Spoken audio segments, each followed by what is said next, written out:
Como falas uma louca.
Aleluia. A paz do Senhor, meus queridos.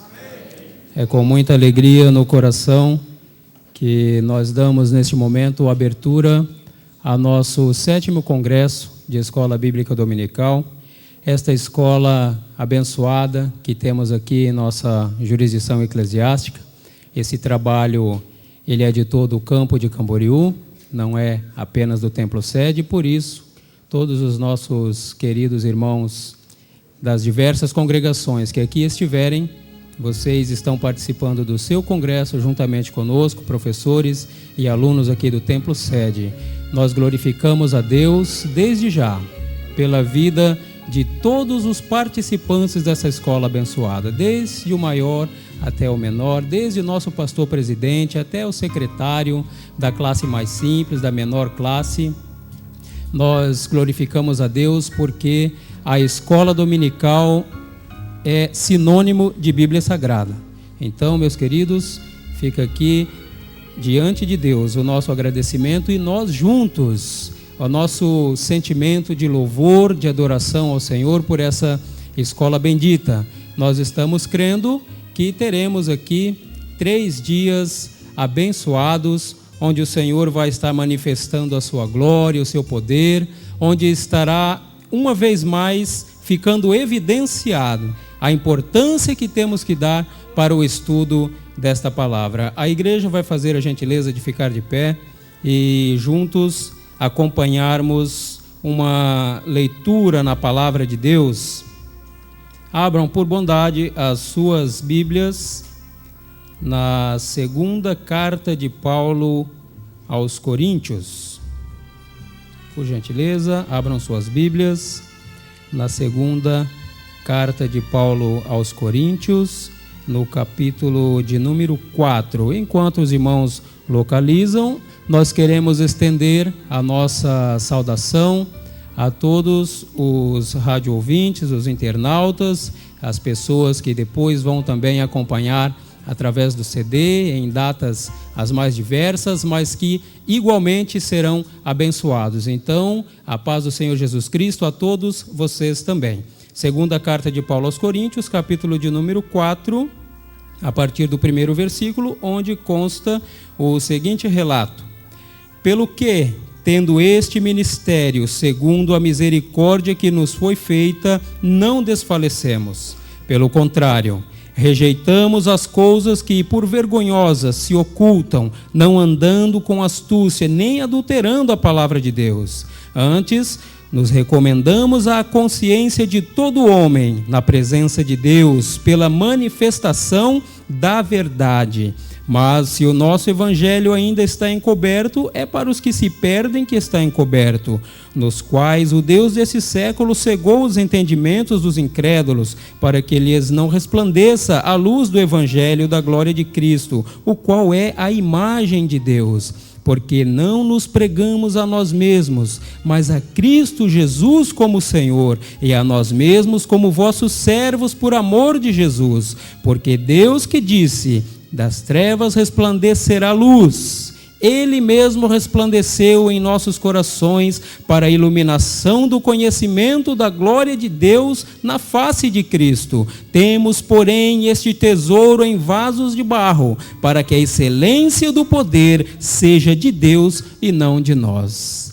Amém? Oremos ao Senhor. Santíssimo Deus, é com alegria, Pai, que nós elevamos nossas vozes aos céus nesta oportunidade, para te agradecer pela abertura do 7º Congresso de Escola Bíblica Dominical, que se dá neste momento, Senhor. Sabemos que o Senhor está neste lugar.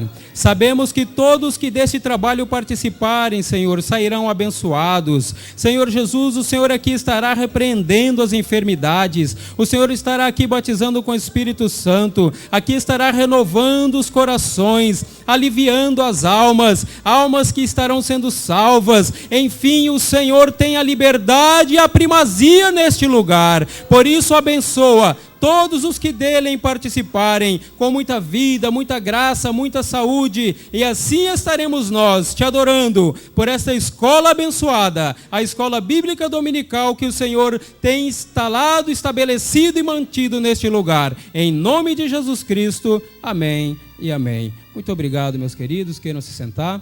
Nós vamos adorar a Deus acompanhando nosso querido irmão Elias Gonçalves, que aqui estará devidamente acompanhado desta abençoada banda de música que aqui está para brilhantar esse evento. Desde já o meu muito obrigado a cada integrante dessa banda, principalmente ao nosso querido maestro, irmão Marcos, nosso muito obrigado. Enfim, a todos os queridos irmãos que aqui estão. Vamos adorar a Deus, irmão Elias Gonçalves. Saudar a todos os irmãos na gloriosa paz do Senhor.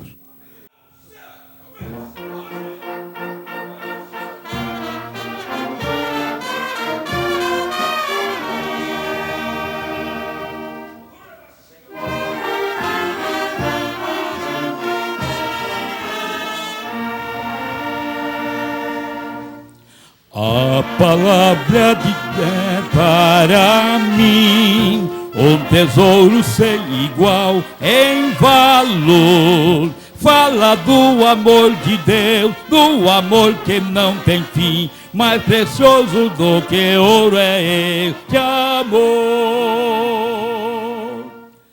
A palavra de Deus é doce mais que o mel, o que a toma pela fé há de ser fiel, porque Deus nos concedeu, ó Emmanuel, rocha viva donde emana leite e mel.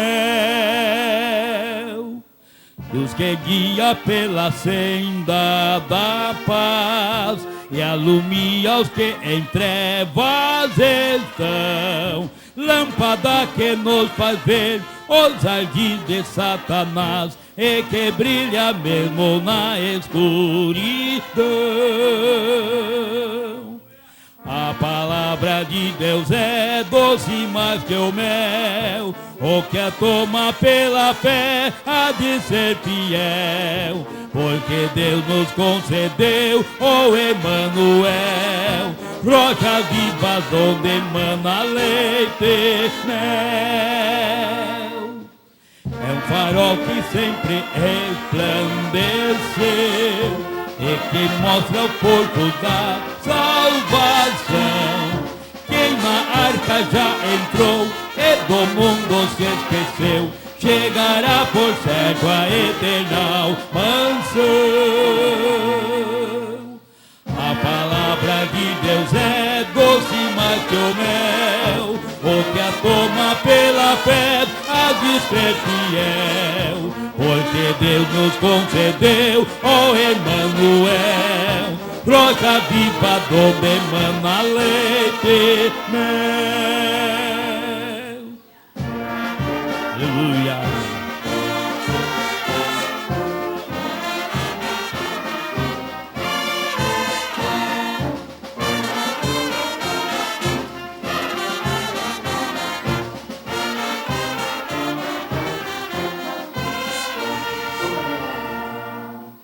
A palavra de Deus é doce mais que o mel, o que a toma pela fé há de ser fiel, porque Deus nos concedeu, ó Emanuel, rocha viva donde emana leite e mel.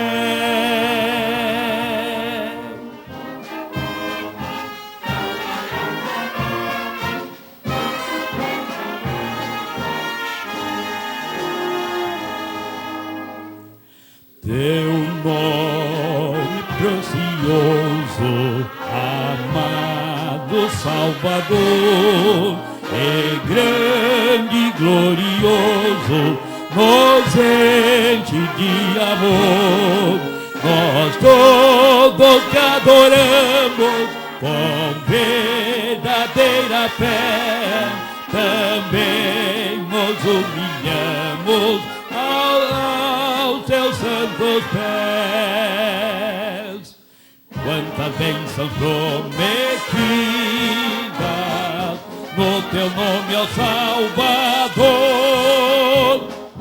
Hoje tenho vida, graça é concedida no teu nome, ó Salvador. Teu nome é sagrado, nos dá consolação, por ele foi-nos dado do céu real perdão.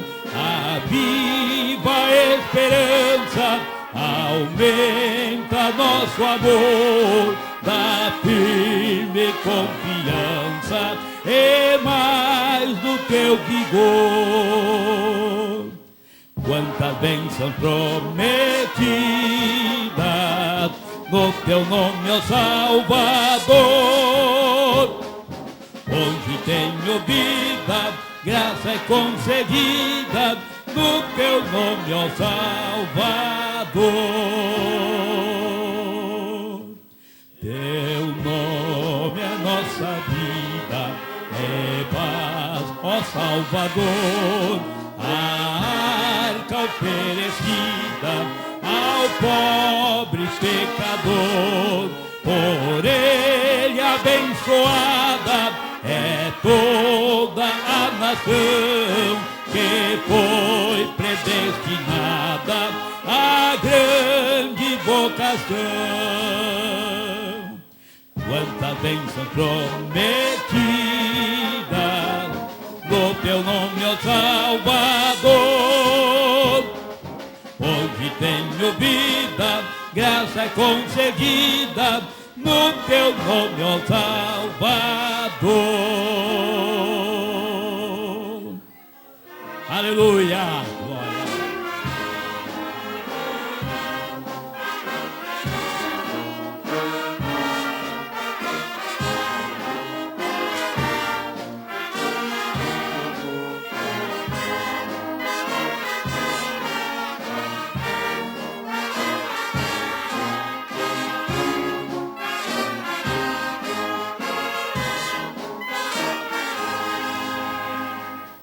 Quantas bênçãos prometidas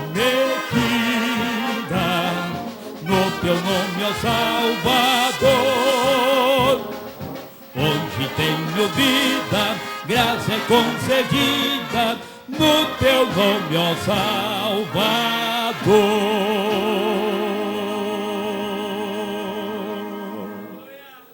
Vamos ficar de pé mais uma vez para mais uma leitura. Desta feita no livro de Provérbios, capítulo 3, versículos 13 ao 26, que diz assim: Bem-aventurado o homem que encontra sabedoria e o homem que adquire conhecimento, pois ela é mais proveitosa do que a prata e dá mais lucro do que o ouro. Mais preciosa é do que os rubis.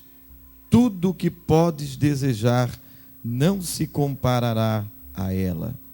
Longura de dias há na sua mão direita, e na sua mão esquerda riquezas e honra. Os seus caminhos são caminhos de delícias, e todas as suas veredas são paz. É árvore da vida para os que a abraçam. Bem-aventurados são os que a retêm. O Senhor com sabedoria fundou a terra, e com inteligência preparou os céus. Pelo seu conhecimento se fenderam os abismos, e as nuvens destilarão o orvalho. Filho meu, não se apartem estas coisas dos teus olhos. Guarda a verdadeira sabedoria e o bom siso. Será vida para a tua alma e graça para o teu pescoço. Então andarás seguro pelo teu caminho e não tropeçará o teu pé. Quando te deitares, não temerás. Quando te deitares, o teu sono será suave. Não temas o pavor repentino, nem a assolação dos ímpios quando vier. Pois o Senhor será a tua esperança e guardará os teus pés de serem presos. Amém, irmãos? Vamos orar uma vez mais, desta feita, com o pastor Francisco de Assis. Pai eterno e grande, na tua presença nós nos colocamos nesta oportunidade, pois viemos ao teu templo, a casa de oração, a casa do ensinamento, para ouvir com inteligência a exposição da tua palavra, e os nossos corações estão voltados para ti, para a tua santa Bíblia, para aprendermos do teu templo esta noite as verdades espirituais que edificam a nossa vida e a nossa fé. É isso que pedimos a ti, e pela fé também já te agradecemos, no nome de Jesus. Amém. Eu tenho a honra agora de apresentar os visitantes, devidamente autorizado por nosso pastor presidente, a quem eu gostaria de apresentar em primeiro lugar, o homem colocado por Deus já há 30 anos nessa igreja, pastor Cezino Bernardino, nosso querido pastor presidente, que dispensa comentários o apoio desse homem à nossa escola dominical. Muito obrigado, sua esposa, irmã Elba Bernardino, por bondade. Irmã Elba, aí está também nossa querida apoiadora da escola. Deus te abençoe, viu? Uma honra muito grande poder contar pela segunda vez no congresso da escola dominical com nosso querido pastor Gesiel Nunes Gomes, agora vindo de Recife. Por favor, pastor. Isso, mais perto, vindo de Recife. Esteve conosco no congresso de 2003, mas residia nos Estados Unidos. Por isso está mais perto agora. Pastor Gesiel, é uma honra muito grande para nós a sua aceitação a esse convite, e temos certeza de que Deus continuará lhe abençoando como tem feito até aqui. Amém? Sinta-se bem em nosso meio. A alegria também é muito grande, queridos, em poder lhes apresentar as pessoas que estarão cooperando conosco na parte do louvor, com muita galhardia. Quero apresentar o Quarteto Átrios, por bondade, as integrantes do quarteto. Vou tentar daqui para lá. Vou tentar. Ana Paula, eu arrisquei, tá? Ana Paula, a Keila Borba, a Ana Cláudia Rodrigues, né? E a irmã Jamile Bernardino. Nós chamamos de prata da casa porque são as preciosidades que temos aqui, o que dispensa termos que arrumar cantores fora, né? Com certeza Deus estará honrando demais o ministério de vocês. Vocês estarão sendo assistidas muitas e muitas vezes, e eu tenho certeza que cada vez em que o trabalho de vocês for apresentado, o nome do Senhor vai ser glorificado, viu? Que Deus abençoe. Muito obrigado vocês também terem aceitado o nosso convite, tá? Para nós é uma honra contar com a vossa participação. Aqui eu gostaria de apresentar os dirigentes de nossas congregações. Os que estão presentes, fiquem em pé, por favor. Os dirigentes de congregações. Eu costumo dizer em nossas reuniões, e eu tenho a ousadia de afirmar aqui também publicamente, que sem o apoio dos senhores nós nos veríamos em situação difícil, viu? Com o apoio de vocês fica tudo mais fácil. O meu muito obrigado a cada um dos senhores, tá certo? Que Deus os abençoe. Eu sei que nem todos poderão estar nas 3 noites, porque eles têm também as suas incumbências, as suas obrigações, mas fica aqui o nosso agradecimento pela presença de vocês. E eu gostaria de saber agora dos professores de escola dominical de todo o nosso campo de Camboriú. Lógico que hoje a chuva deve ter atrapalhado alguém, mas vamos ver os que puderam estar hoje aqui. Todos os professores de escola dominical da nossa jurisdição eclesiástica, fiquem em pé, por favor. Todos os professores de escola dominical, aí estão. Com certeza o Senhor tem uma bênção toda especial para cada um de vocês, viu? Queiram se sentar, é o vosso congresso, é o nosso congresso, tá certo? Então, meus amados, para nós é uma honra podermos contar com a vossa presença. Sintam-se muito bem-vindos em nosso meio. Agora eu quero, pastor Cezino, que o Senhor dê a sua palavra de bênção para nós aqui, nessa que é a abertura do nosso 7º congresso, e fazer assim como o Senhor desejar em seu coração. Glória a Deus. Pai do Senhor, meus irmãos, que bom que nós estamos reunidos mais uma vez para aprendermos algo mais da palavra do Senhor, que sem ela nós não poderemos sobreviver espiritualmente, mas com ela nós poderemos vencer as batalhas da vida. Mas antes, eu quero ler o que está escrito em Provérbios capítulo 7, que diz assim: filho meu, guarda as minhas palavras e esconde dentro de ti os meus mandamentos. Guarda os meus mandamentos e vive, é a minha lei como a menina dos teus olhos. Ata-os aos teus dedos, escreve-os na tábua do teu coração. Diz a sabedoria: tu és minha irmã, para te guiarem. Diz a sabedoria: tu és a minha irmã, e a prudência chama a tua parenta. Aleluia. Sem esses qualificativos importantes, a sabedoria que Deus nos dá, que é o temor, nós temendo a Deus, nós somos sábios. E quando nós se dedicamos ou distribuímos o nosso tempo para ouvir a palavra do Senhor, é claro que nós vamos ouvir e vamos crer, e vai ficar guardada dentro do nosso coração. Ficando guardada dentro do nosso coração, é muito difícil nós nos perdermos, porque ela é lâmpada para nossos pés, luz para o nosso caminho. Ela é a bússola da nossa vida, nesse mar agitado que estamos navegando, com a nossa nau tão fraca, mas a palavra do Senhor nos orienta e nos leva ao porto seguro da salvação. E eu espero que durante as horas de hoje, de amanhã e de domingo, possamos estar aqui debaixo da glória do Senhor. Que a virtude do Espírito Santo venha nos cobrir e venha encher de gozo a nossa alma e de alegria, e valorizarmos-nos mais, porque somos salvos e escolhidos para servir a Deus em espírito e em verdade. E eu quero agradecer ao pastor Gesiel, que se dispôs a vir, a trazer mais um pouco daquilo que ele tem no seu coração, para distribuir um pouquinho para nós, não é? E todos os irmãos obreiros que se farão presente aqui durante essas horas das nossas reuniões, fique certo que você vai sair daqui com alimentação bem substanciosa na sua vida espiritual. Pastor Gesiel, muito obrigado. Desde já, como disse nosso irmão, você já está agora morando no Brasil, não está mais nos Estados Unidos, e torna-se mais fácil de ter conosco. Mas graças a Deus por isso. Deus abençoe riquissimamente. Deus os abençoe. Espero de estar aqui durante os dias, porque eu tive afastado uma porção de tempo aqui da igreja. Tive no Amazonas e depois voltei um pouco doente e tive que me resguardar a pedido do médico. E por isso não pude estar nas reuniões. Mas agora eu sei, hoje eu teria que estar na Suíça e em Portugal, mas o médico não recomendou que eu fosse. É melhor que você não vá. Então eu mandei o Reuel e o Alexandre, já estão lá, terminaram o culto ainda há pouco. Diz que foi uma glória de Deus lá onde eles estão, levando a bendita e santa palavra do Senhor. Coisa muito maravilhosa. E esperamos que eles tragam boa notícia da obra do Senhor lá nesses países que estão nos convidando para falarmos um pouco de missão, que é a coisa mais importante que nós podemos fazer. Estou convidado para ir a São Paulo segunda-feira. Terça-feira estarei trazendo uma palavra para a Escola Bíblica dos Obreiros lá de Belenzinho, convite pelo pastor Wellington Bezerra da Costa, coisa que nunca aconteceu, mas aconteceu agora.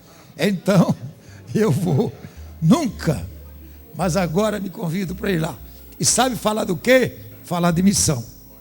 E é o que eu gosto de falar sobre esse assunto, esse tema é comigo, porque eu vivo missão, então eu tenho para dar.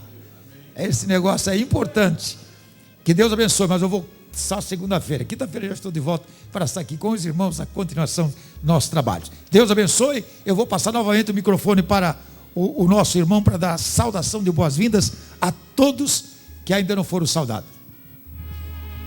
Vamos então ficar de pés, meus queridos, e vamos dizer juntos numa só voz: os visitantes sejam bem-vindos. Em nome de Jesus. Amém e amém.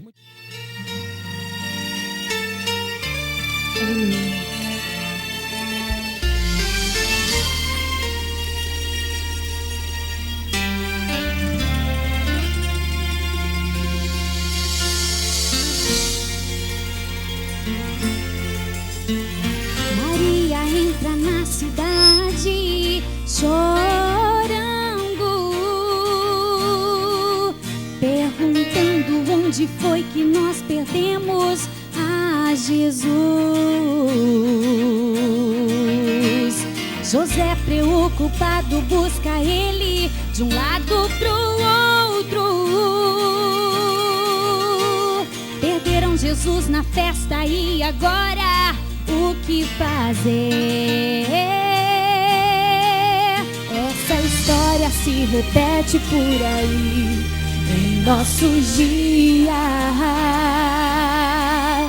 Estão perdendo Jesus na festa, distraídos com outras coisas. A festa pode ter cantor e pregador, convidados nobres, mas a festa que perde a Jesus, a festa é pobre. A festa pode ser grandiosa e divulgada, atraindo as massas, mas a festa que perde a Jesus, perde a graça. Quando Jesus está presente é diferente, a gente sente. Quando ele fala, a terra abala, o mal se cala, ele não falha. E nessa festa ele que manda, que comanda e o crente canta. Ele é o centro de tudo neste lugar, é o dono da festa. Tem cura, tem milagre, tem poder, tem visão, tem glória, tem azeite, tem virtude e unção. Sua majestade toma conta deste lugar. Fica conosco nessa festa, nós queremos te adorar. Batida, salva, cura, traga libertação, renova, refrigera, restaura o coração. Já é irresistível tua presença aqui. Fica conosco nessa festa, nós queremos te ouvir.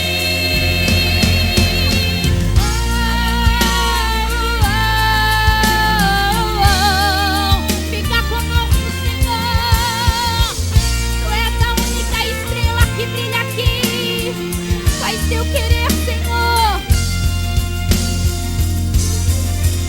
Quando Jesus está presente é diferente, a gente sente. Quando ele fala, a terra abala, o mal se cala, ele não falha. E nessa festa ele que manda, que comanda e o crente canta.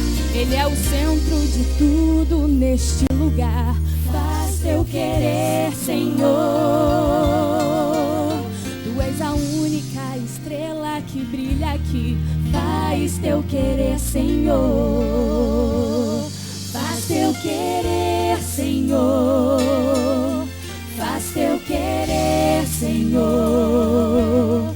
Faz teu querer, Senhor. Faz teu querer, Senhor.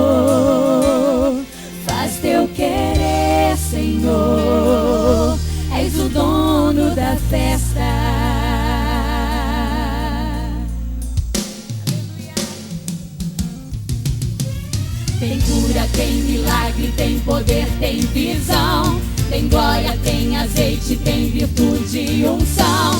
Sua majestade toma conta deste lugar. Fica conosco nessa festa, nós queremos te adorar. Batiza, salva, cura, traga libertação. Renova, refrigera, restaura o coração. Já é irresistível tua presença aqui. Fica conosco nessa festa, nós queremos te ouvir.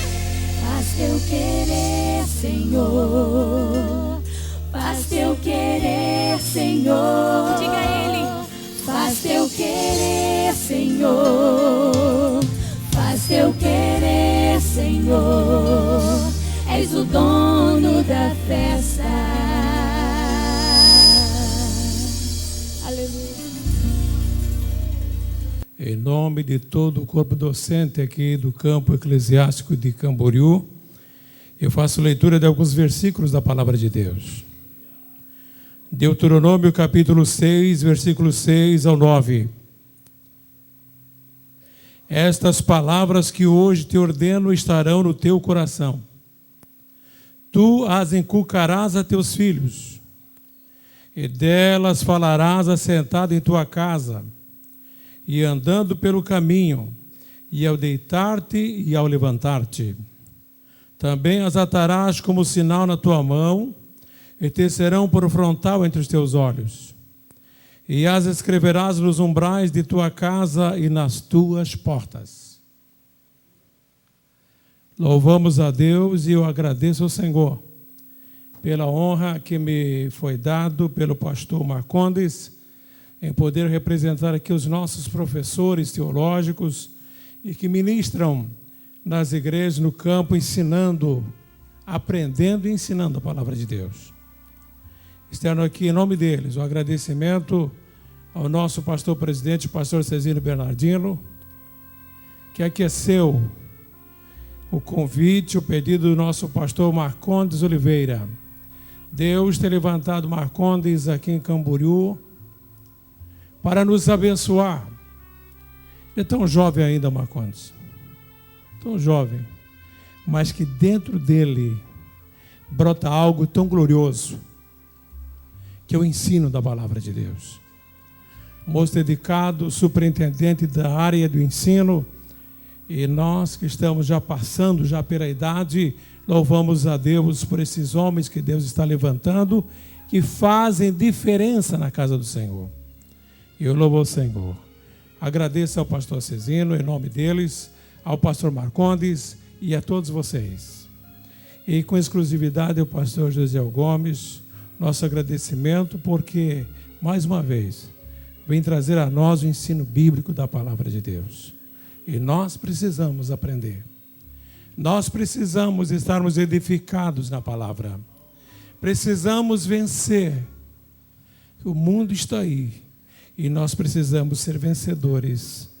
Deus precisa nos preparar, porque os nossos filhos estão crescendo e precisam de nós. Muito obrigado. Mais uma vez, pastor Marcondes, pastor Cezino, Ministério da Igreja, e ao pastor Gesiel Gomes, em nome de todos os professores e alunos, agradecemos por mais um congresso, que só a eternidade revelará o que Deus fará em nossas vidas neste final de semana. Amém.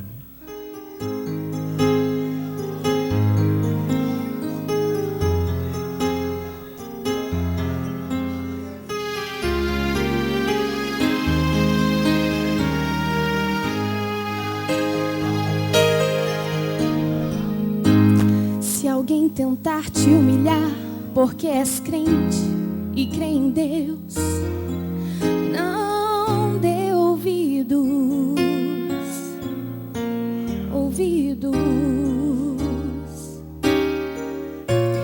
Diga apenas que a tormenta vai passar, porque Deus é contigo.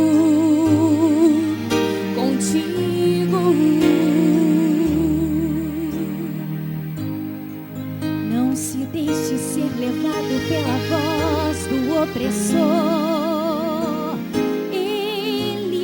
sabe acusar.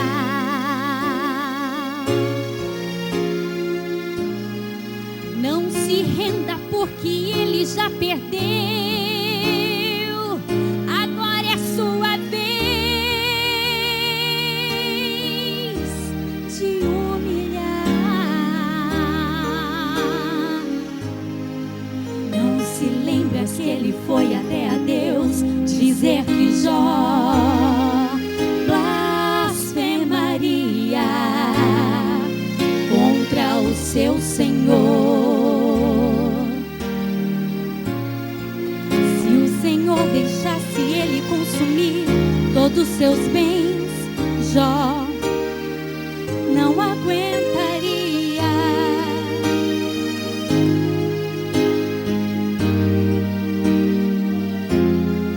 Mas o homem que é fiel no seu propósito e teme a Deus não se corrompe, não, não, não.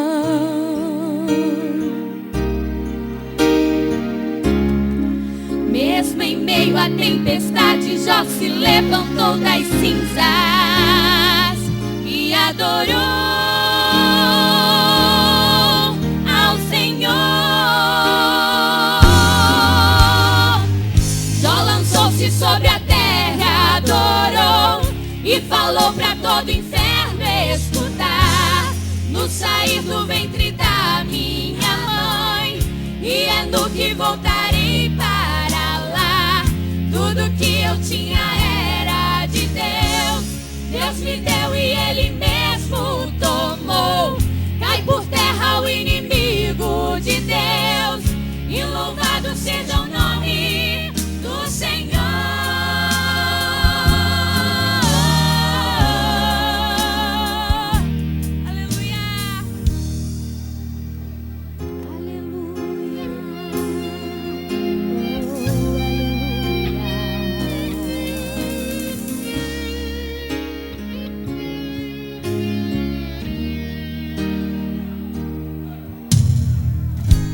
Deus deixou que o inimigo roubasse os bens do seu ungido. Deixou que o inimigo matasse os seus filhos queridos. Deixou ferir com chagas, porém Jó não deu ouvidos. E a sua mulher gritou bem alto: amaldiçoa esse Deus e morre. Como falas uma louca mulher, tu falaste agora contra Jeová. Aceitaste o bem de Deus com prazer, e o mal não queres tu aceitar. Tudo que eu tinha era de Deus, Deus me deu e Ele mesmo tomou. Cai por terra o inimigo de Deus, e louvado seja o nome do Senhor.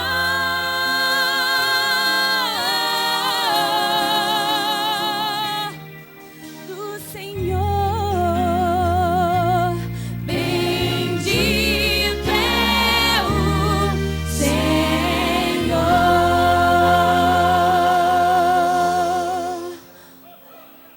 Convido os irmãos a se colocar em pé, convidar o pastor Gesiel. Vamos orar nesse momento. Levante a sua mão abençoadora aí e vamos pedir a Deus agora a bênção. Nosso Deus e eterno Pai, nós estamos em Tua presença santa e gloriosa.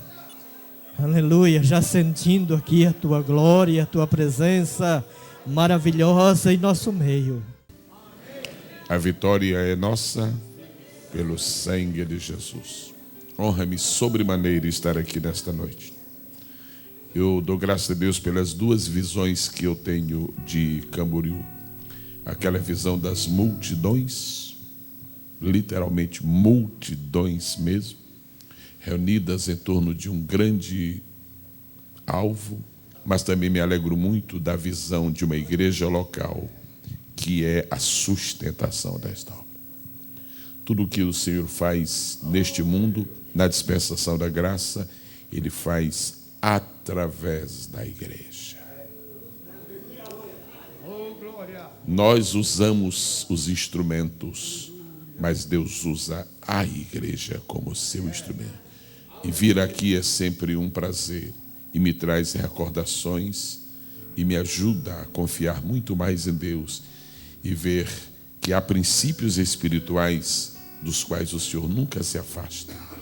Tudo o que o Senhor projeta para ser grande tem que começar pequeno. Deus não abre mão deste princípio aqui na terra. No céu, não. As coisas eternas não começam. Mas aqui embaixo, se vai ser grande, tem que começar pequeno. Para morrer, Jesus disse, eu quero Jerusalém. Eu quero morrer em Jerusalém, que é a mais importante cidade da época. Mas para nascer, eu quero Belém. Deus seja louvado por isto. Obrigado ao pastor Cezino, pastor Marcondes, a todos os irmãos que estão aqui nesta noite. Eu me surpreendi com essa mudança. Eu esperava encontrar aqui um forte calor aqui, não é? Encontrei muita chuva, mas fizemos uma boa viagem, graças a Deus. Eu quero perguntar quantos trouxeram sua Bíblia nesta noite. Como disse o escritor Salomão no seu livro de Cantares, todos armados de espadas. Está lindo. Abra sua Bíblia, por favor, no livro de Esdras, capítulo de número 7. Esse grande país chamado Brasil, país de dimensões continentais, país de um só idioma, mas de muitas linguagens, país de uma só língua, mas de muitas pronúncias. A gente ouve, chega aqui Esdras, em um lugar bem aberto, Esdras. Vamos a outro lugar do Brasil, eles fecham bem Esdras. E há pessoas que pensam que são dois homens. Não, é um só. E eu não sei como diz aqui, se Esdras ou Esdras. Eu vou dizer como eu sempre disse, Esdras. Capítulo 7. Quantos têm a sua Bíblia aberta, por favor, digam amém. Muito obrigado. Nós vamos ler no capítulo 7, 2 versículos. O de número 9 e o de número 10. Verso de número 9. Porque no primeiro dia do primeiro mês foi o princípio da sua subida de Babilônia. E no primeiro dia do quinto mês chegou a Jerusalém, segundo a boa mão do seu Deus sobre ele. Porque Esdras tinha preparado o seu coração para buscar a lei do Senhor e para cumprir e para ensinar em Israel os seus estatutos e os seus direitos. Nós podemos todos, em profunda reverência ao Deus da palavra e à palavra do Senhor, dizer um lindo amém? Amém. Podem sentar em nome do Senhor Jesus. Há uma pergunta que eu tenho feito milhares de vezes para mim mesmo e para diferentes públicos aos quais eu tenho tido o privilégio de me dirigir. A pergunta é esta: que seria deste mundo se não existe um livro, se não existisse um livro chamado Bíblia? Nenhuma pessoa teria noções legítimas de Deus se não existisse a Bíblia, porque a Bíblia é o único livro que revela a Deus. Nenhuma pessoa conheceria o pensamento de Deus se não houvesse a Bíblia, porque a Bíblia é o único livro que diz o que Deus pensa. Se não existisse um livro chamado Bíblia, ninguém saberia onde mora Deus, porque só a Bíblia é que diz onde Deus mora. Se não existisse um livro chamado Bíblia, nenhuma pessoa teria noção de céu e nem de inferno, porque o único livro que legitimamente discorre sobre céu e inferno é a Bíblia.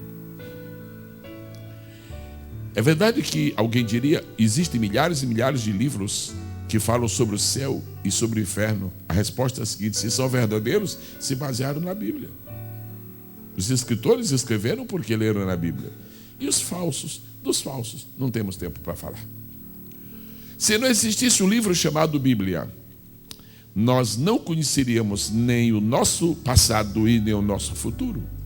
nem é o passado da raça e nem o futuro da raça. Nós só conhecíamos o presente, mas a Bíblia revela o passado da raça e de como começou por um ato de Deus, artesanal, maravilhosamente artesanal, e nos revela também o futuro. Então a Bíblia é o livro da eternidade. E eu queria pedir a você nesta noite que está aqui a gentileza de mais uma vez dizer com suas próprias palavras que está agradecido a Deus porque há um livro chamado Bíblia.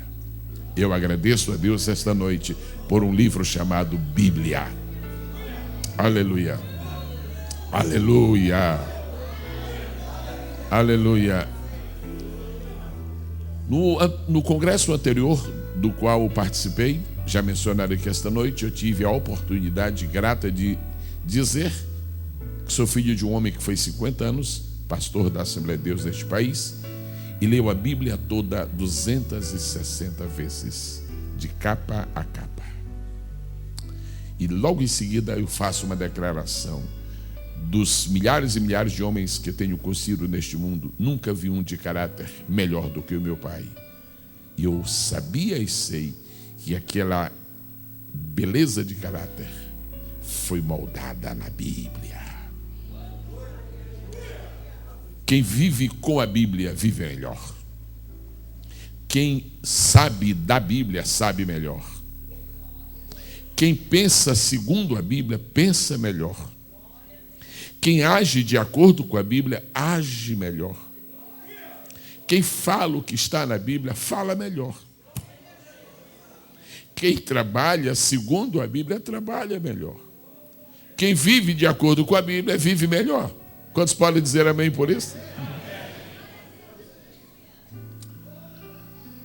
Eu venho esta noite orientado pelo Espírito para começar a lhes falar o seguinte: é absolutamente uma falácia, uma mentira, uma ilusão de Satanás quando ele ousa insinuar, dizer, sugerir que os crentes não podem conhecer a Bíblia. Mentira do inferno. Podemos, sim, Senhor. Deus nos daria um livro que nós não pudéssemos conhecê-lo? Nós não vamos conhecer a Bíblia toda. Não vamos conhecer a Bíblia, não vamos conhecer tudo, mas conheceremos tudo aquilo de que precisarmos. E identificado com a escola bíblica dominical, como sempre tive, eu me alegro. As duas obras que mais me apaixonam neste mundo são exatamente essas. E aqui eu estou em casa. Eu sou um apaixonado pela escola bíblica dominical e um apaixonado pela obra missionária. Eu estou em casa. Estou em casa. Eu tinha 12 anos de idade. 12 anos de idade. Quando meu pai chamou-me e disse: Gesiel, a partir de domingo próximo, você vai lecionar a classe dos meninos. 12 anos. Quando eu quis olhar para ele assim e dizer que eu não iria, primeiro, eu não aprendi a dizer não ao meu pai. Nunca aprendi. Segundo, o Espírito rapidamente me fez lembrar com que idade Jesus estava no templo. Ok, eu vou, meu pai. Eu vou. Ok, tudo bem. E desde então eu tenho amado apaixonadamente a escola bíblica dominical. Mas nós temos lido um texto esta noite. E eu estou partindo deste princípio. Nós podemos entender a Bíblia. Podemos. E porque muitas pessoas dormem quando leem a Bíblia. E porque muitas pessoas se cansam quando leem a Bíblia. E porque muitas pessoas se esgotam quando leem a Bíblia. E porque muitas pessoas desistem de continuar lendo a Bíblia. Às vezes é porque não conseguiram saber pequeninos segredos que, se forem aprendidos e executados, vão despertar um apetite novo e interminável. Por exemplo, eu não posso entrar na minha casa estando ela fechada se eu não tiver chaves. Os irmãos não podem absolutamente entrar no seu carro e dar partida se não houver chaves. E nós nunca entenderemos a Bíblia se nós não tivermos chaves. Para pessoas que ainda estão achando difícil, cada vez mais difícil, complexo, complicado, inatingível, eu venho trazer uma palavra esta noite de esperança e de otimismo. Consiga as chaves que você vai abrir todos os apartamentos deste edifício. Consiga as chaves que você vai penetrar, porque a Bíblia é um grande edifício. Aqui nós temos avenidas, aqui nós temos muros, aqui nós temos casas, aqui nós temos portas, aqui nós temos refeitório, aqui nós temos cozinha, aqui nós temos sala, aqui nós temos até de vez em quando um museu também. Isso aqui tem de tudo, mas precisa chave para poder entrar. Todo versículo da Bíblia tem pelo menos uma chave. E quando nós descobrimos a chave deste versículo, nós tomamos esta chave, usamos e... Que é isso? Eu já li este versículo, que é isso? Já li tantas vezes, não entendia nada. E agora, não é porque você ficou mais sábio e capaz. Não, porque você encontrou a chave. A casa é a mesma, a fechadura é a mesma. Mas se encontrar a chave, abre. Há versículos que têm mais chaves, como há casas que têm muitas chaves, como há veículos.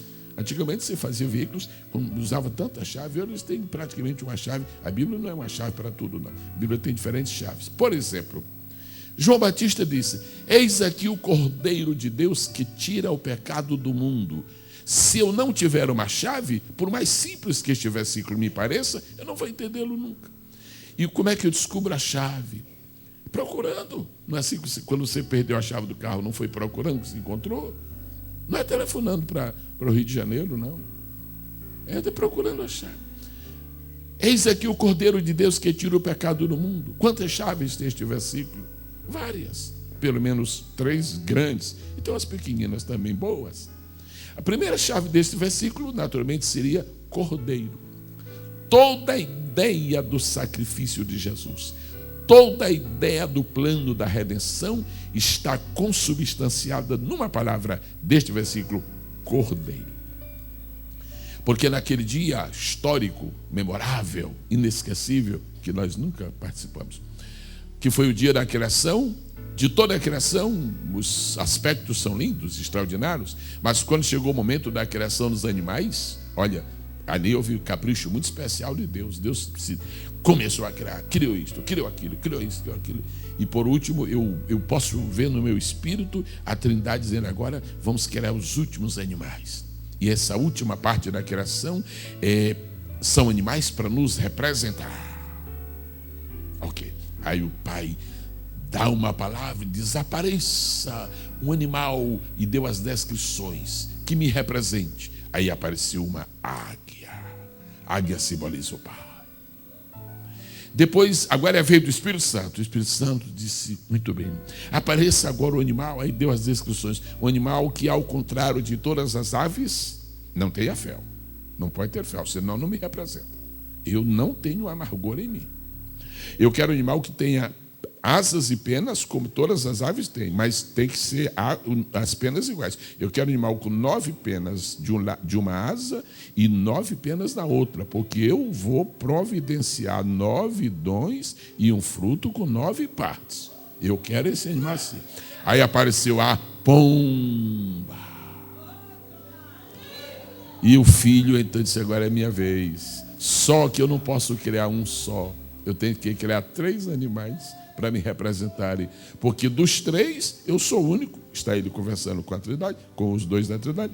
Dos 3 eu sou o único que vai ter que se encarnar. Então tem que aparecer um que me represente como Deus, outro que me represente como homem.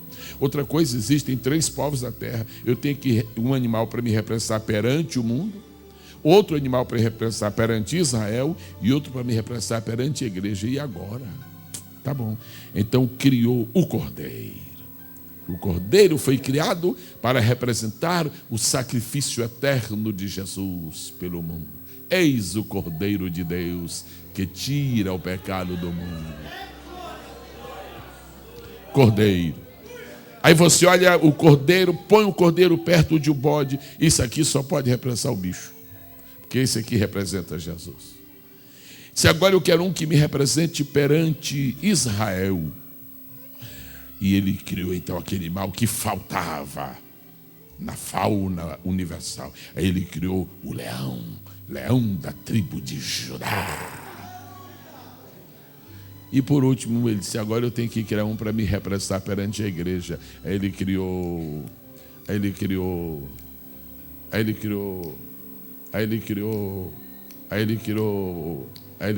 a galinha. A galinha. O leão representa Jesus para Israel. O cordeiro representa Jesus para o mundo. E a galinha, Jesus para a igreja. Jerusalém, Jerusalém, que matas os profetas e apedrejas os que te são enviados. Quantas vezes eu quis juntar os teus filhos como a galinha ajunta os pintos seus, e tu não quiseste. Então você vai pegando o quê? As chaves da Bíblia. Se você encontrar um versículo na Bíblia que fala em galinha, é uma chave. Se você encontrar um que fala em leão, é uma chave. Se você encontrar um que fala em cordeiro, é uma chave.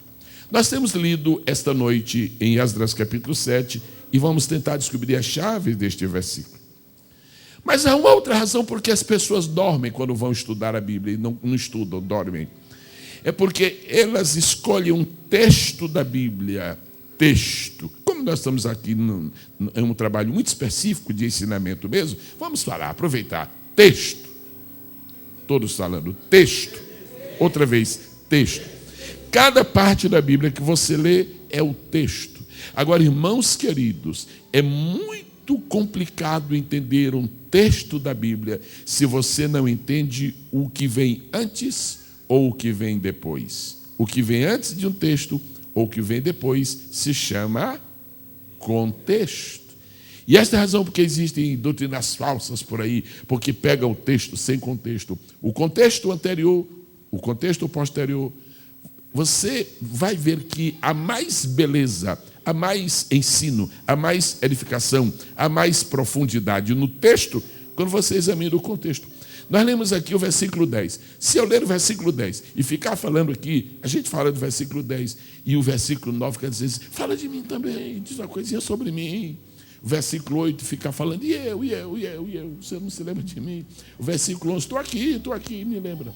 Então, quanto mais você examina o contexto, todo mundo sabe o pregador que se preparou para pregar, mas só lê o texto. Todo mundo conhece. Que ele fica ali, é uma beleza, mas não vai nem aqui, porque não teve tempo de ler nada. E aí não preparou o seu coração para buscar a lei do Senhor, nem para cumprir, muito menos para ensinar. Parece que eu estou passando, que estou recordando, que todos sabemos disso. Parece que eu estou recordando alguns princípios que nos fazem ser mais vitoriosos no manuseio da Bíblia. Procurar chaves, não esquecer o contexto. Se eu estou lendo o Velho Testamento, o Antigo Testamento, tem uma coisa tremenda. Quem mandou escrever a Bíblia foi Deus. Nós não abrimos mão deste princípio nunca. A Bíblia não é o livro de nenhum homem. A Bíblia é o livro de Deus. O ódio que Satanás tem pela Bíblia é porque ele não pode absolutamente mudar isto. A Bíblia é o livro de Deus. Ninguém seria capaz de escrever um livro deste. Ninguém. Quando se escreve um livro, se tem limites. E a Bíblia é absolutamente ilimitada. Um dos homens mais inteligentes que aparece aqui, que foi o apóstolo Paulo, doutor em teologia, homem que era poliglota, era formado em lógica, discutia com uma propriedade incrível. Ele ameaçou os seus ouvintes em Atenas, no Areópago, que era a tribuna intelectual da época. Desafiou a tudo e a todos. Encontrou-se com reis e deixou os reis à beira do delírio. Ele começou a ouvir as revelações de Deus e daqui a pouco, e parece que eu disse, é o seguinte: ó profundidade das riquezas, não estou entendendo mais nada. Para aí, Jesus, que está muito profundo. Isso é livro de Deus. Isso é livro de Deus. Eu quero felicitar você. Você está portando na sua mão um livro que circula na terra, mas veio do céu. Então, professores da escola dominical, por mais simples que nós sejamos, por mais incapazes que nós sejamos, por menos qualificados que nós sejamos, mas não percam uma coisa: você está ministrando sobre o livro de Deus. O autor dele vai lhe ajudar. O responsável por ele vai lhe dar a mão quando você estiver falando. Agora só faça a sua parte. A Bíblia diz: Esdras preparou o seu coração. E Deus trabalhou. No Velho Testamento, Deus faz questão de pôr os nomes de umas pessoas. E tem muita gente que quando começa a estudar a Bíblia diz: um irmão disse uma vez: pastor Gisele, não aguento. Mas não aguenta o quê, meu irmão? O que você não aguenta? Não aguento continuar lendo a Bíblia. Não fala uma coisa dessa. Quem foi? Pastor, eu tinha proposto que este ano ia ler a Bíblia toda. E por que não leu? Porque quando eu cheguei em Crônicas, pastor, é tanto nome, e uns até não são bonitos. Aí eu parei. Disse: meu irmão, você acha que Deus erra? Que isso, pastor? Deus não erra. Então foi ele que mandou fazer a Bíblia, rapaz. Perguntei ele: onde é que você está atrapalhado? É que aquele irmão podia ter comprado um dicionário. Se ele tivesse comprado um dicionário, tinha resolvido o problema. Quando você achar aquela porção de nomes complicados, pega um dicionário bíblico, vai começando a dar uma olhada no que significam os nomes, e você vai ver que os nomes das pessoas são mensagens de Deus para nós. Deus fala até com o nome de pessoas para nós. E Deus é capaz de intervir na mente de um homem. Houve um homem, a esposa dele ficou grávida, e quando foi na hora de nascer, Deus estava ali perto, Deus estava tomando conta ali. Sabe, na hora de nascer, nasceu. Aí quando ia falar assim, o nome do menino é... Aí Deus, quem vai dar o nome do menino sou eu. O nome do menino era Matusalém. O nome esquisito. Esse nome que significa o seguinte: quando morrer vai acontecer. Mas é uma coisa estranha. Imagina o cidadão na escola, aquela opção de criançada: Manuel, 2 mais 2. Maria, 5 mais 5. Quando morrer vai acontecer 3 mais 3. Mas que coisa triste. Mas que, quando morrer vai acontecer, que nome? Matusalém. Agora deixa esse nome na Bíblia, porque esse nome é profético. Matusalém tinha este nome que significava quando morrer vai acontecer. Foi o homem que mais viveu. Ele era um símbolo. Enquanto Matusalém estava vivo, o dilúvio não veio. No ano que Matusalém morreu, o dilúvio veio, porque quando morrer vai acontecer.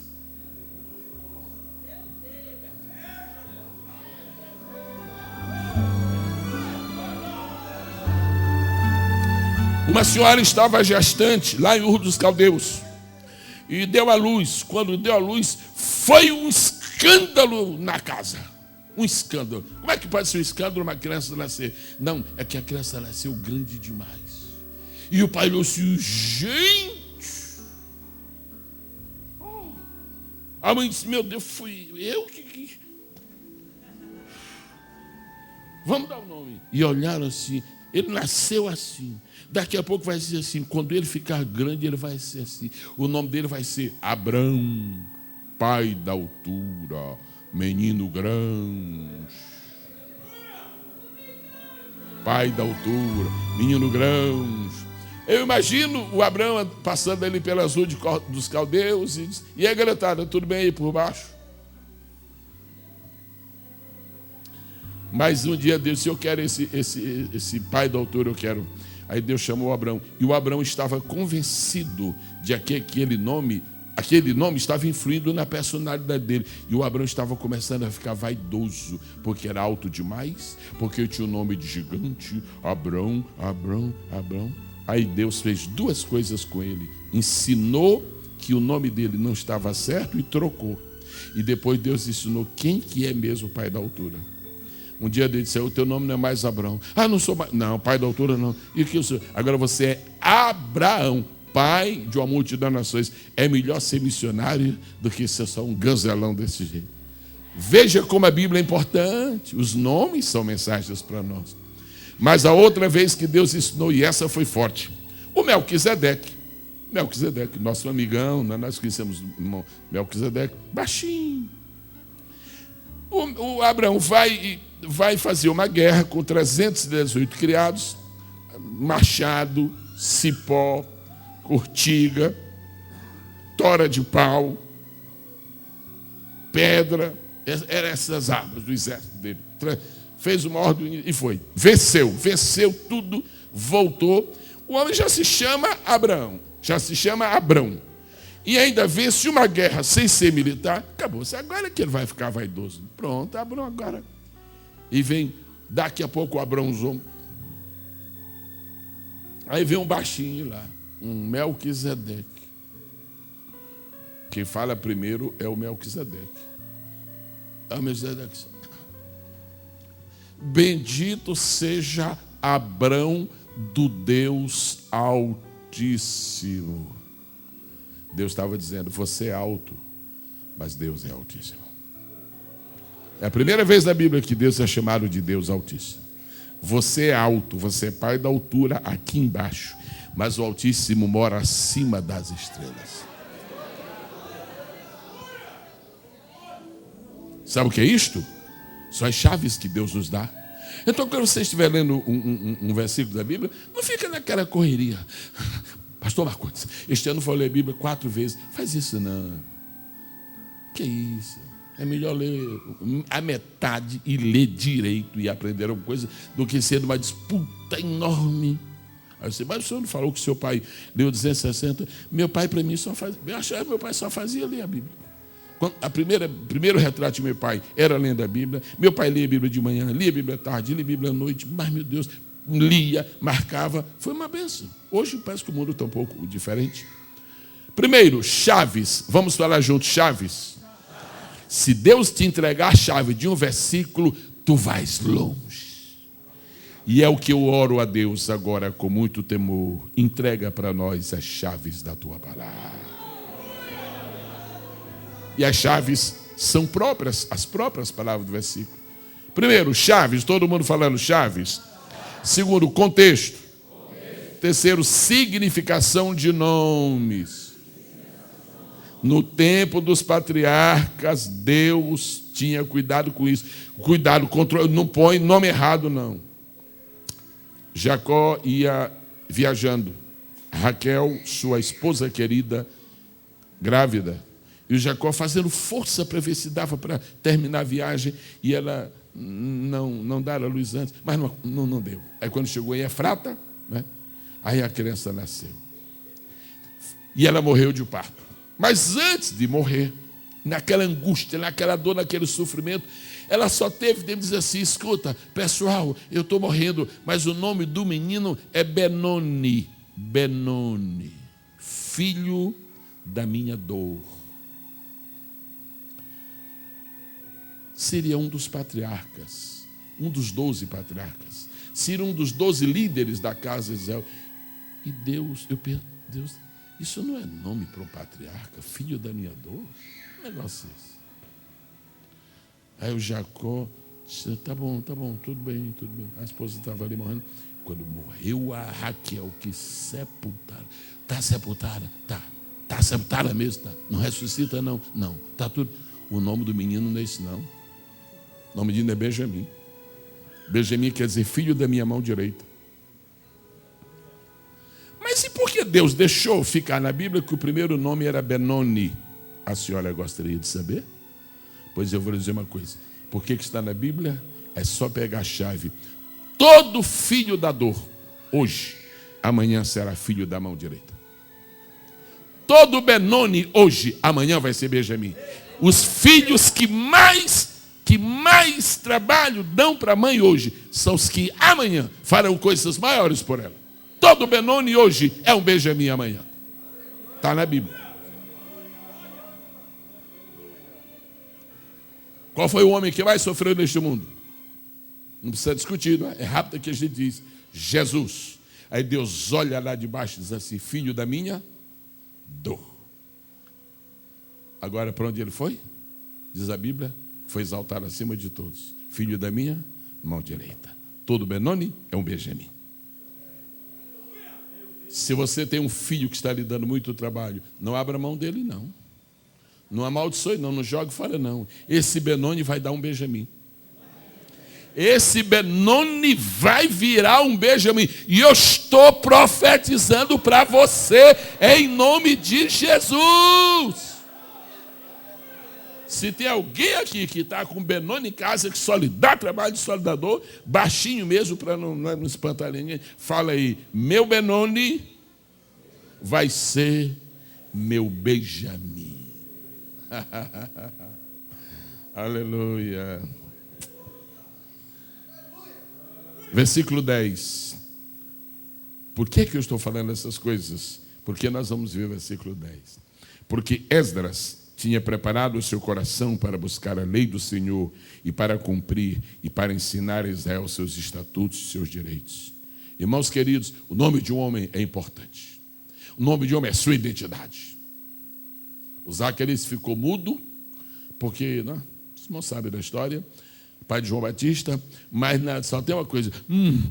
Ele diz assim, lá para eu falar eu não falo, mas da ordem eu dou.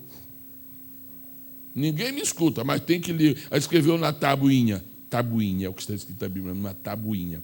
O nome do menino é João. Diz, mas não tem nenhum parente, vocês não me enforquem. É Deus que está falando, o nome do menino é João. Nomes. E aparece no versículo 10 um homem chamado Esdras. Aí o que é que a gente faz quando vai estudar a Bíblia? Porque Esdras tinha preparado seu coração para buscar a lei do Senhor, para cumprir e para ensinar. A gente olha assim, aleluia. Esse versículo aqui se divide em 3 partes. Primeira parte, buscar a lei do Senhor. Segunda parte, cumprir. Terceira parte, ensinar. Amém, você não está errado, mas você perdeu a primeira chave. Já jogou fora a primeira chave, que é o nome do cidadão, Esdras. Esdras é uma chave. Quem foi esse cidadão que preparou o coração, que buscou a lei do Senhor, que cumpriu? Gente, quem foi? Quando você encontrar na Bíblia a história de um homem que agradou a Deus, segura aí e aprenda com este homem. Não aprenda apenas os atos do homem, mas conheça o homem que fez os atos. E Deus está dizendo, Gesiel, lembra aí para os meus filhos quem foi esse Esdras. Porque quem faz, eu estou falando como se Deus estivesse falando, porque quem faz a diferença no meu reino não são as coisas, são os homens, são as pessoas. Quem faz a diferença na história não são os fatos, são as pessoas, porque os fatos só ocorrem por causa das pessoas. No Antigo Testamento, Deus disse, eu vou mandar chover e acabou-se.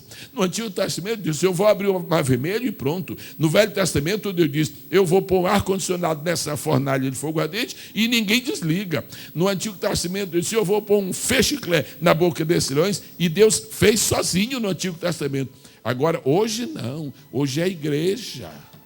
Deus trabalha nesse mundo usando você e a mim. Deus está nos convocando para sermos parte do seu projeto nesta terra. E o senhor sabe que muitos o odeiam? O senhor sabe que o odeiam. O senhor sabe que muitos criticar nem se fala. E aí a multidão grande criticam, odeiam, tem inveja. Mas por quê? Porque é a maneira errada de reconhecer que Deus escolheu, e ponto final. A maneira errada. A maneira certa de reconhecer que Deus levanta é honrando. A maneira errada é criticando. Aí Deus disse, esse Esdras aí, presta atenção. Esdras, Deus gosta dos nomes. As irmãs que estão, só as irmãs que estão aqui deste lado comigo, só as irmãs, hein? Vamos falar aqui comigo? Deus gosta dos nomes. Então, quando lê a Bíblia, a irmã faz um estudo aí sobre os nomes. Coisa linda. Apareceu um cidadão lá na Bíblia, chamava-se Nabal. Nabal.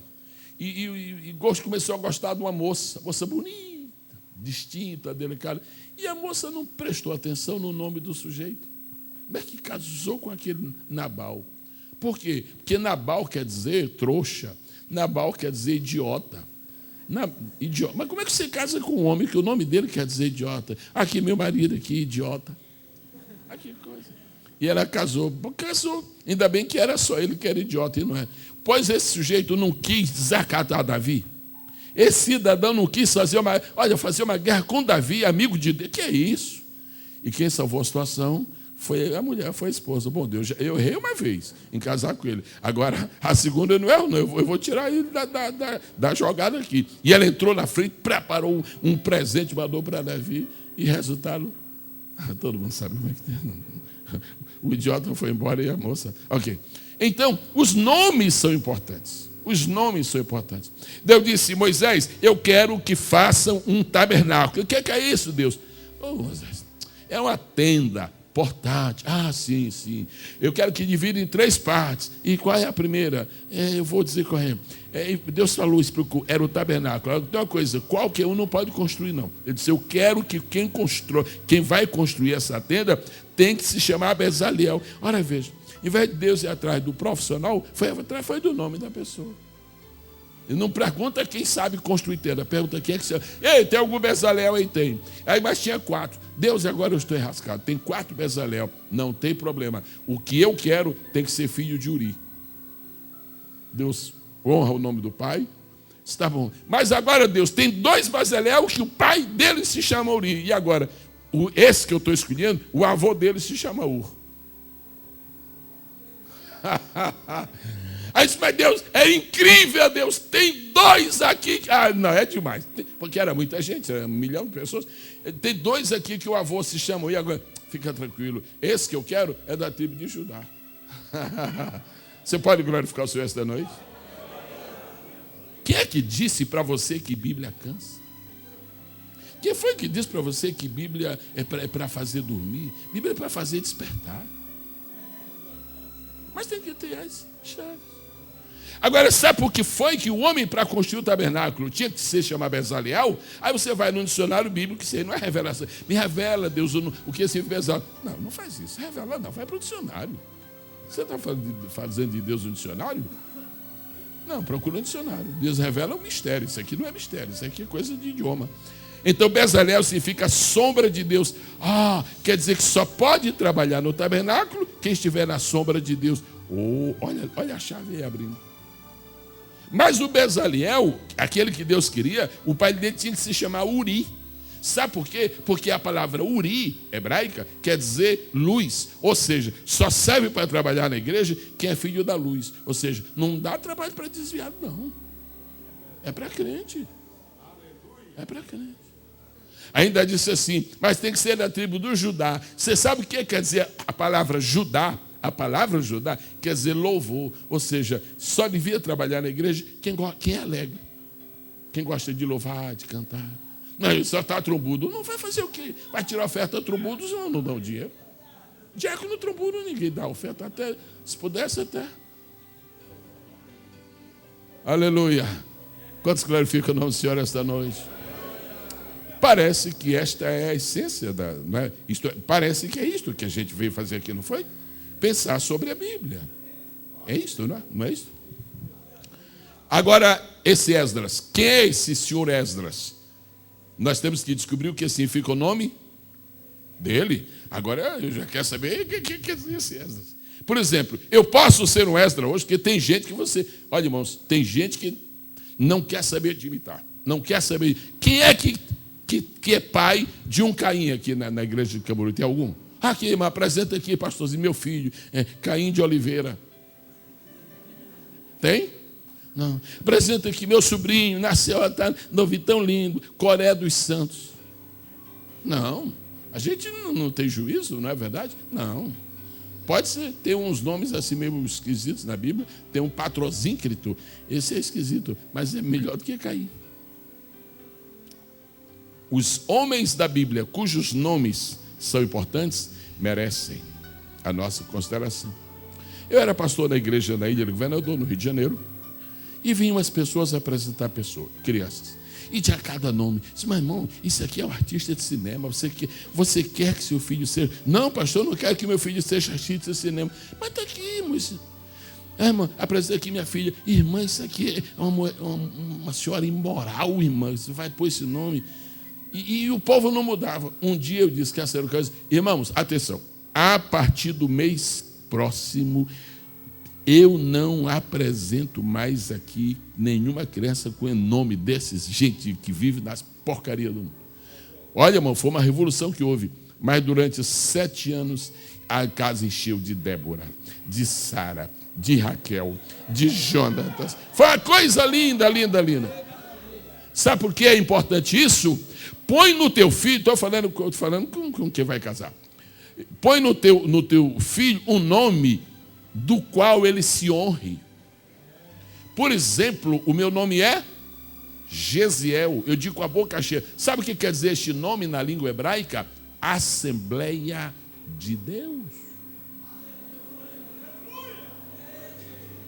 Aí o que eu fiz? Deus me deu 6 filhos, 5 homens. E eu, o primeiro é Jadiel. Deus alegra. O segundo é Joel. Deus é Deus. O terceiro é Gesimiel. Deus é meu ajudador.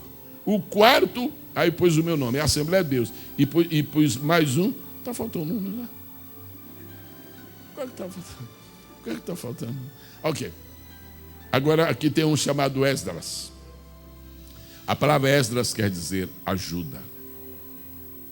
E cada um de nós pode ser um Esdras. E é isto que Deus quer, que cada obreiro seja um Esdras. Uma ajuda. Professor de escola dominical? É um Esdras. Diácono? É um Esdras. Presbítero? É um Esdras. Evangelista? É um Esdras. E crentes, qualquer crente pode ser um Esdras, pode ser um ajudador para as pessoas que estão lá fora. Vamos aproveitar o momento e descansar um pouquinho dizendo um amém? Amém mesmo? Ok. O rei de Judá foi levado cativo. Foi uma tristeza. Eu nem quero mencionar isto. Os irmãos sabem que Judá desprezou a Deus, o reino de Judá, o reino do sul. O último rei, Zedequias, foi algo triste, triste.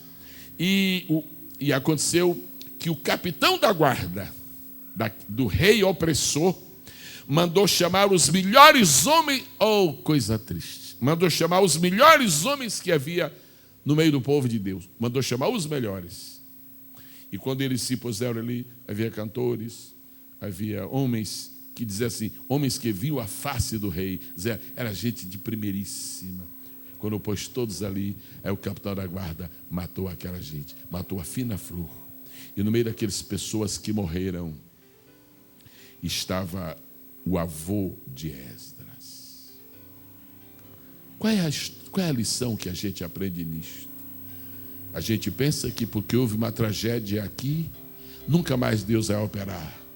Mas o homem que teve seu avô sacrificado, este homem deu um grande fruto na casa de Deus. Porque nós não somos fruto das circunstâncias, nós somos fruto do poder de Deus na nossa vida.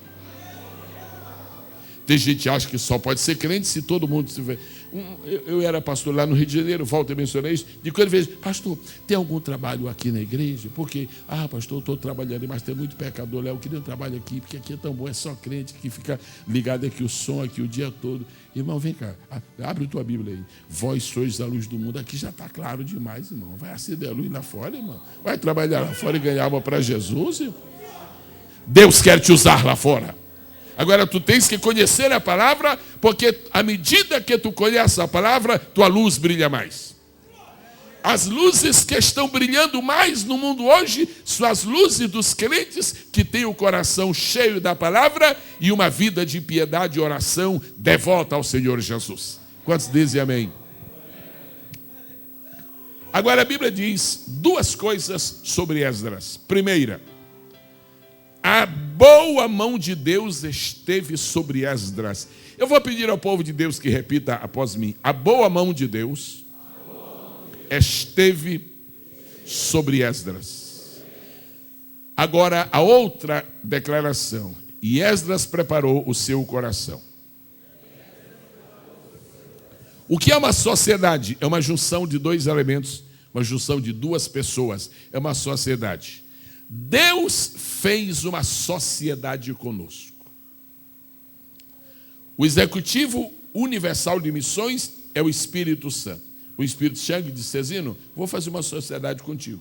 Se um dos dois falhar na sociedade, a obra não vai. Se o Espírito Santo disser, não te ajudo mais, Cezino, acabou-se tudo. Se Cezino disser, Espírito Santo, estou cansado, não quero mais nada, aí a obra termina. Então, o Espírito Santo é perseverante, Cezino é perseverante, então vamos bem. É uma sociedade que se faz. Em qualquer área da nossa vida, nós temos que sentir que nós temos uma parceria com Deus. Tem pessoas que querem ser usadas por Deus e de Deus, faz tudo, faz tudo, faz tudo. Não.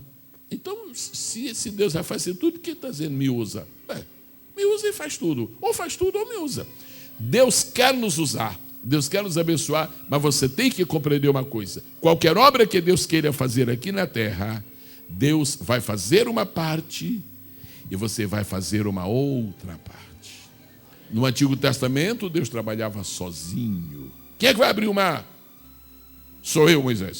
Você não vai fazer nada. Põe essa vara. Essa vara não vale nada. Põe aí. Eu é que vou fazer tudo. No Novo Testamento, Deus põe uma coisa e você põe outra coisa. E Esdras é um modelo mais para o Novo Testamento do que para o Antigo. Agora a pergunta é esta. Qual é a parte de Deus na sua vida e qual é a sua parte no plano de Deus? Eu faço esta pergunta para os obreiros. Qual é a parte de Deus na nossa vida e no nosso ministério?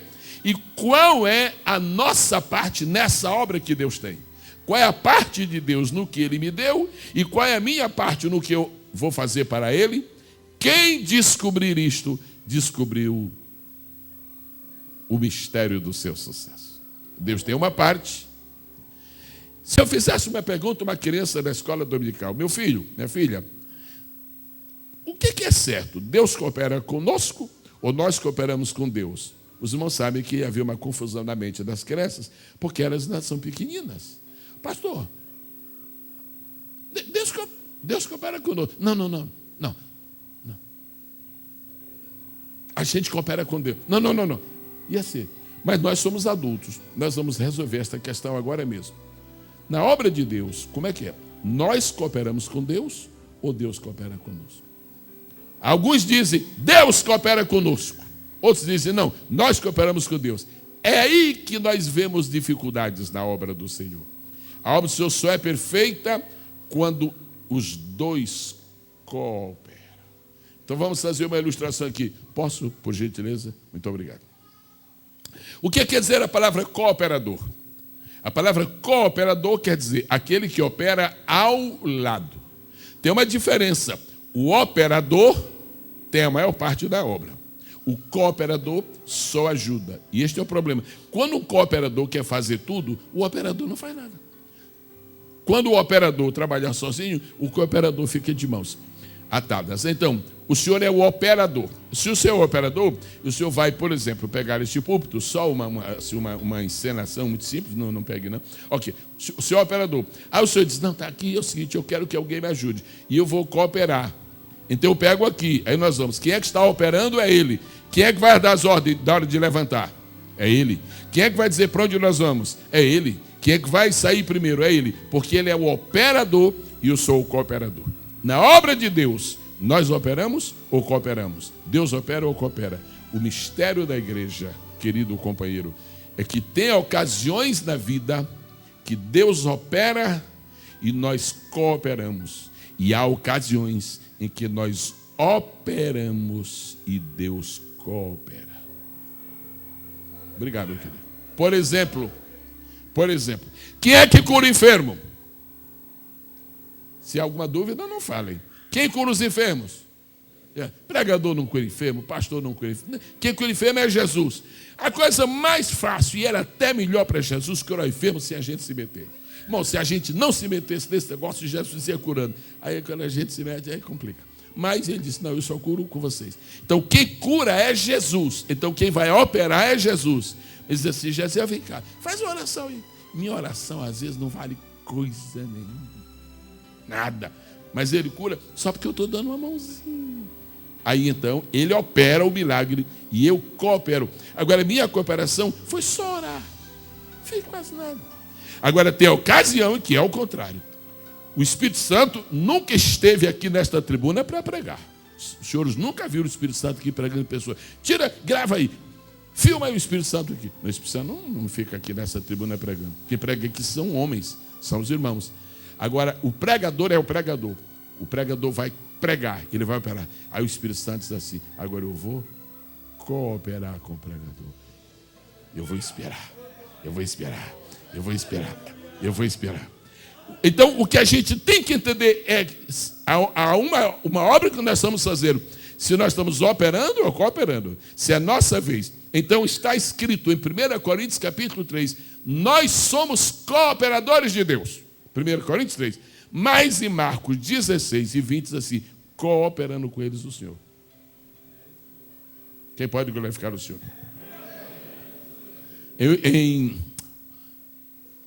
Me dá uma... 9h40? 9h40. Eu tenho mais 10 minutos. Muito bem. Estou sabendo de circunstâncias muito especiais. Vocês aguentam mais 10 minutos? Ok. Então vamos aqui.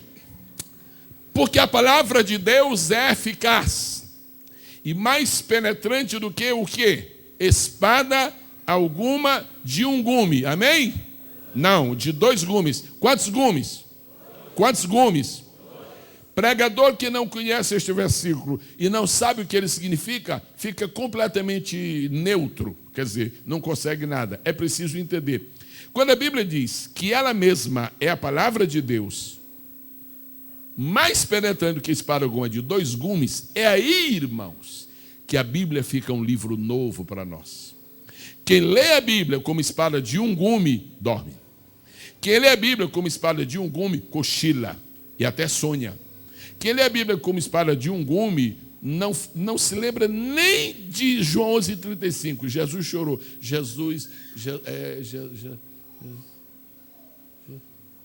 O que ele fez mesmo? Ok, porque só viu um gume. Se eu ler uma história da Bíblia, por exemplo, o livro de Ruth, e eu só vir Ruth ali, eu não volto a ler, porque é apenas um romance. Mas se eu encontrar o outro gume, eu volto 2, 3, 4, 5 vezes. E quais são esses gumes? O primeiro gume se chama interpretação. A Bíblia é o que é. A Bíblia, o que está escrito aqui é que está escrito mesmo. Pau é pau, pedra é pedra. Jericó é Jericó, Babilônia é Babilônia. Isso é interpretação. Mas tem outro gume. Que Deus pode estar falando de Jericó e não é Jericó apenas. É uma outra visão espiritual. E quando nós descobrimos o segundo gume, o que está fazendo a Bíblia render tantas mensagens em 2000 anos, não é o primeiro gume, é o segundo. É a aplicação. Quando eu prego a Bíblia, eu falo sobre Zaqueu, e falo só sobre Zaqueu, quando termina, o Senhor pode fazer o que Ele quiser, mas terminou. Mas quando eu digo para a pessoa que ela é igual a Zaqueu, aí ela entra na história. Senhoras e senhores, o grande segredo do pregador, do professor da escola dominical, do homem de Deus, é este. Ele tem que administrar a palavra de Deus e pôr o seu público dentro da história. Porque este livro é real, porque este livro é permanente, porque este livro é eterno. Bendito seja o nome do Senhor. Aí então, a história de Esdras é uma história bonita, mas se eu não encontrar o segundo gume, eu não volto mais para falar sobre ele, porque eu não tenho mais o que dizer. Agora, faça assim comigo, por gentileza. Você trouxe a mão direita, passe uma página. Ok, diga, o primeiro gume passou. Eu vou ver o segundo. De novo, eu vou ver o segundo. Agora veja só. Sua Bíblia, por favor. Esdras capítulo 7. Muito bem. Versículo de número 6. Este Esdras subiu de Babilônia. Pronto. No segundo gume, isso aqui já cresceu. Olha como foi que tudo começou. Vamos falar, irmãos, vamos conservar esta versão. A diferença será pequena. Este Esdras, alô igreja, alô congresso, alô amados, este Esdras subiu de Babilônia. Para aí, pega a chave aí que tem coisa. Se você for usar somente a interpretação, Esdras era um homem, era um sacerdote, era um escriba, Babilônia, uma cidade. Amém. Amém. Nada, tem muita coisa. Existem 3 lugares na Bíblia que têm significação espiritual. Primeiro, Babilônia. Segundo, Jericó. Estou falando de situação espiritual negativa. E tem mais um que se chama Sodoma. Quando você encontrar na Bíblia escrito Sodoma, o primeiro gume, Sodoma é uma cidade que foi destruída, nem existe mais. Quando você encontrar Babilônia, Babilônia é Babilônia. Quando você encontrar Jericó, é Jericó. Agora, no mundo espiritual, a coisa muda. Jericó simboliza o mundo perdido, que está debaixo de maldição. Babilônia significa o quê? A igreja em decadência apóstata, a Babilônia. Está lá em Apocalipse, a queda da grande Babilônia. E a outra é Sodoma, que significa o quê? O povo que está debaixo do juízo de Deus. Agora veja o que foi que nós lemos aí. Este Esdras, eu não sei os outros, mas este Esdras subiu de Babilônia. Agora, de repente, Deus está me falando uma coisa. Se eu quero ser um homem de Deus, se eu quero ser usado nas mãos de Deus, se eu quero ter vitória na minha vida, eu tenho que tomar uma decisão. Eu vou sair de Babilônia. E agora é uma mensagem espiritual. Se Esdras subiu de Babilônia, nós também vamos subir. Você não pode se misturar com Babilônia. Nós não temos nada com Babilônia. E uma coisa interessante, como é que eu sei que esta mensagem é espiritual? Porque aqui está escrito, este Esdras desceu de Babilônia? Desceu. Como foi? Desceu ou subiu? Subiu. Então Babilônia está embaixo. E ele foi para onde? Para que cidade? Para Jerusalém. Jerusalém está onde? A Bíblia diz em Gálatas, Jerusalém é a mãe de todos nós. Olha que coisa linda. Agora você encontrou muita coisa. Para você ser usado por Deus, tem que sair de Babilônia, que está embaixo, e ir para Jerusalém, que está em cima. Ou seja, tem que melhorar de vida. Tem que se santificar. Tem que estar perto de Deus. A Bíblia diz que Jerusalém é a cidade do grande rei. Babilônia é a cidade da apostasia. O mundo, eu vi nas poucas e abençoadas palavras que o pastor Cezino pronunciou, hoje ele mencionou a situação difícil que o mundo está passando. O mundo virou uma Babilônia. Vocês sabem que Babilônia está ligada a Babel. Babel quer dizer confusão. Agora, nós não temos nada com Babel. Nós não temos nada com Babilônia. Nós estamos subindo para Jerusalém. Nós estamos subindo.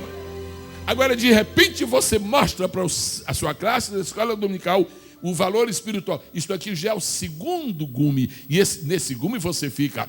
Agora você vai, se quiser, nada forçado, mas se você quiser, você vai dizer após mim. Se Esdras teve sucesso, porque subiu de Babilônia, eu também vou subir. Eu também vou subir. Eu também vou subir. Eu também vou subir. Eu também vou subir. Eu também vou subir. Eu vou subir. Eu não vou ficar em Babilônia. Eu não vou ficar em Babilônia. Aleluia. Ainda as pessoas acham que quando se ensina a palavra de Deus, Deus não manifesta poder. Não, tem que ser. Não, isso aqui não é uma cruzada evangelística. Isso aqui é a expulsão da palavra de Deus. Agora a palavra de Deus é poderosa, ela é rica. Eu não fico em Babilônia coisa nenhuma. Eu vou para Jerusalém. Mas presta atenção uma coisa. Versículo de número 8. No primeiro dia do primeiro mês, foi o primeiro dia da sua subida de Babilônia. Que dia foi que subiram? Que dia foi que saíram de Babilônia? No primeiro dia do primeiro mês. Vamos usar isso em termos atuais. Dia 1º de janeiro.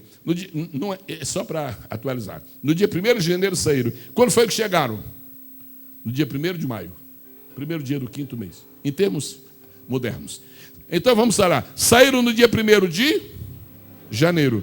E chegaram no dia 1º de Babilônia para Jerusalém, levaram 4 meses de viagem. Agora eu vou pegar uma chave aí. Sabe qual é a chave que eu vou pegar? 4 meses. Esse negócio está cheirando. 4 meses. 4 meses. Uau! Eu acho que Jesus falou uma coisa assim: não dizeis vós que há 4 meses até que venha a ceifa? Não dizeis vós que há 4 meses até que venha a ceifa? A Bíblia é um livro só, queridos. A gente tem que ter paciência, tem que usar as armas, tem que depender de Deus. Esses 4 meses que vão de Babilônia a Jerusalém, essa viagem de Esdras, no Novo Testamento, representa o tempo da evangelização, para vermos a colheita. Então você não pode esperar que toda pessoa que você testifica de Jesus hoje, ela vai se entregar amanhã. Não, tem muita gente que só vai vir a Jesus depois de 4 meses. Agora Jesus diz: mas depois de 4 meses a ceifa vai chegar. Depois de 4 meses vocês vão chegar em Jerusalém. Depois de 4 meses vocês vão chegar em Jerusalém. Sabe o que isto quer dizer também? Que as pessoas não mudam assim da noite para o dia. As coisas não se transformam. Isso aqui não tem botão, não. Pá, apertou o botão, tudo se transformou. Não. A igreja, para crescer, leva tempo. O cidadão, para aceitar a Jesus, aceita em 10 segundos. Agora, para se fortalecer, leva tempo. Tem uns que param de beber no mesmo dia, outros levam 45 dias. Tem uns que param de fumar na mesma hora. Tem uns que ficam com cigarro escondido 3 meses. Isso varia muito. Esse é o tempo de Babilônia para Jerusalém. Agora, só tem uma coisa que eu li: chegamos a Jerusalém. Chegamos a Jerusalém. Se o meu irmão está trabalhando com uma classe da escola dominical e está achando meio complicado, está achando meio difícil, eu quero te dar esta palavra de esperança. Tu vais, a qualquer momento, chegar em Jerusalém. Tu vais, a qualquer momento, chegar em Jerusalém. Nesta primeira noite, nós tivemos uma visão panorâmica das Escrituras, nós tivemos uma ideia geral, e amanhã, se o Senhor assim confirmar, amanhã a gente vai ver o que quer dizer essa história de preparar o coração. Vou terminar explicando bem uma coisa que falei, mas ficou meio alegórica. Há 2 partes: a minha parte e a parte de Deus. Qual é a parte de Deus na obra que Ele me entregou? A boa mão do Senhor era com Ele. Existe esta expressão, existe várias vezes no livro de Esdras. É o livro da Bíblia que mais tem esta expressão: a boa mão do Senhor é com Ele. Irmão, o Deus promete. Eu já li isso muitas vezes, eu sei disso a vida inteira, mas eu me emociono quando eu digo isso. Deus promete que a boa mão dele vai estar comigo. Oh, Deus, pastor Marcondes, o irmão está liderando como superintendente de escola bíblica dominical. E angústias, eu sei, toda obra de Deus não é fácil. Agora eu quero encerrar lhe dizendo esta palavra: a boa mão do Senhor está garantida, está contigo. Não interessa, pastor Cisino, quantos sejam os inimigos. O que interessa é que a boa mão do Senhor está aí nesta hora. A boa mão do Senhor está aí. Qual é a parte principal de Deus na nossa vida? A boa mão do Senhor está com ele. Agora, qual é a nossa parte? A nossa parte é preparar o nosso coração para fazer o que a boa mão vai nos dirigir para fazer. Deus abençoe a todos, no nome precioso de Jesus. Senhor Jesus, nós estamos agradecidos a Ti por este culto tão lindo, tão maravilhoso, que nós ouvimos a Tua palavra, Senhor, que podemos sentir o valor de ouvir a Tua palavra, porque a Tua palavra diz: bem-aventurado é os que ouvem a Tua palavra. Senhor, que o Teu povo se sinta animado e que amanhã estaremos aqui com um número muito maior de homens e mulheres, crianças, jovens, grandes e pequenos, para poder ouvir a Tua santa palavra e ser abençoado pela mesma. Senhor, os dizimistas estão aqui, eu Te agradeço por eles e peço, Senhor, que a Tua santa mão, a mão do Senhor, esteja continuadamente na vida de cada um, abençoando e fazendo prosperar. É a nossa oração. Leva-nos na Tua santa e bendita paz para nossos lares, dando-nos uma boa noite junto de Ti, Senhor. Que a Tua bênção esteja sobre nós, em nome de Jesus, amém. Que a graça de nosso Senhor Jesus Cristo, o amor de Deus e a comunhão do Espírito Santo esteja sobre todos, hoje e para sempre, amém. Se Deus é por nós, a paz do Senhor para todos.